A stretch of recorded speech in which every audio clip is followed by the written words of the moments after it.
Présent, des dizaines de lycéens accompagnés de leurs parents ont fait leur rentrée ce matin à l'OPRF de Matoury avec un dispositif d'urgence pour leur permettre de suivre leurs cours.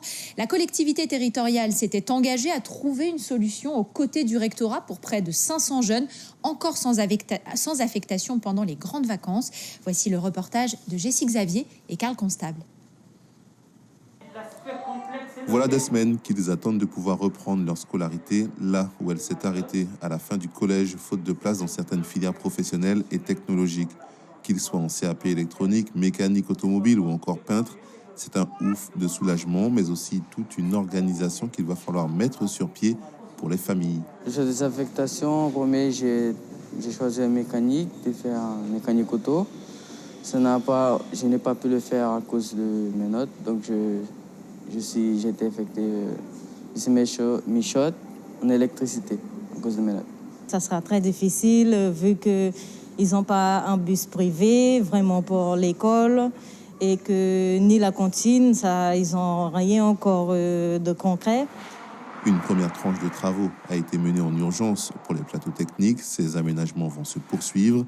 L'idée est de travailler en intelligence entre espaces dédiés aux lycéens et des espaces mutualisés avec les activités de l'OPRF. Comment ça va s'organiser? Déjà sur notre plateau technique de Matoury, nous avons mis en place plus de 2000 m² de surface à disposition. Et dans tous ces 2000 m² de surface à disposition, nous avons 900 m² qui vont être en partage, en mutualisation. Je prends pour exemple là où nous sommes actuellement, un plateau technique de 50 m² qui est un plateau technique commerce qui va être mutualisé avec les établissements en question qui vont arriver chez nous pour pouvoir dispenser leur enseignement. Tout est fait pour que les élèves appartenant à différents lycées disposent de tous leurs cours in situ, une organisation originale. Les élèves restent administrativement rattachés à leur établissement d'affectation.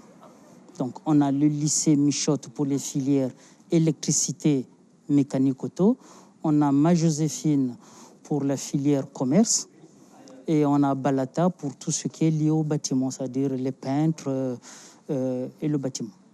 Une unité de formation polyvalente mise sur pied à la hâte, un provisoire qui devrait toutefois durer un certain temps, reconnaît l'exécutif. Alors nous sommes dans un provisoire qui va durer en partie, il faut le reconnaître, parce que ce que nous avons vécu cette année avec tous ces enfants sans affectation risque de se reproduire l'année prochaine et également pour la rentrée 2023.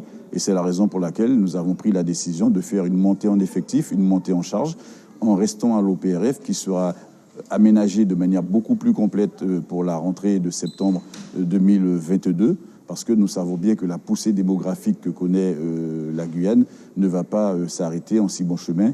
La semaine prochaine, le site de l'OPRF situé à Kourou ouvrira lui aussi ses portes aux lycéens.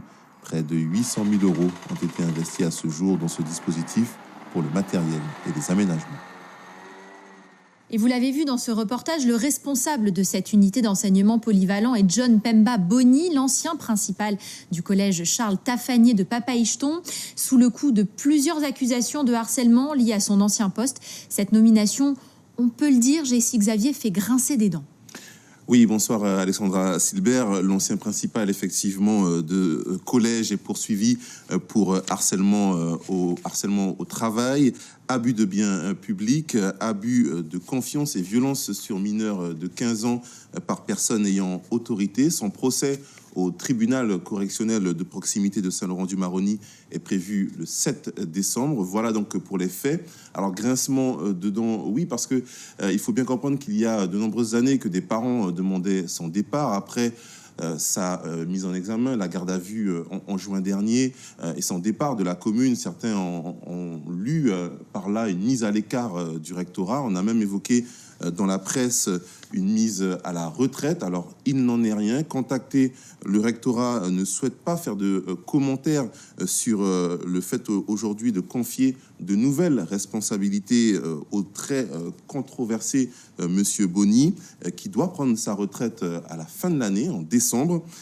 L'intéressé, lui, également ne souhaite pas faire de commentaires dans l'attente de son procès. Toutefois, il se dit serein et nous a confié avoir hâte de pouvoir s'expliquer devant les juges.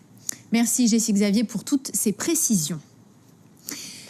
Karine Sinaï Bossou est reconduite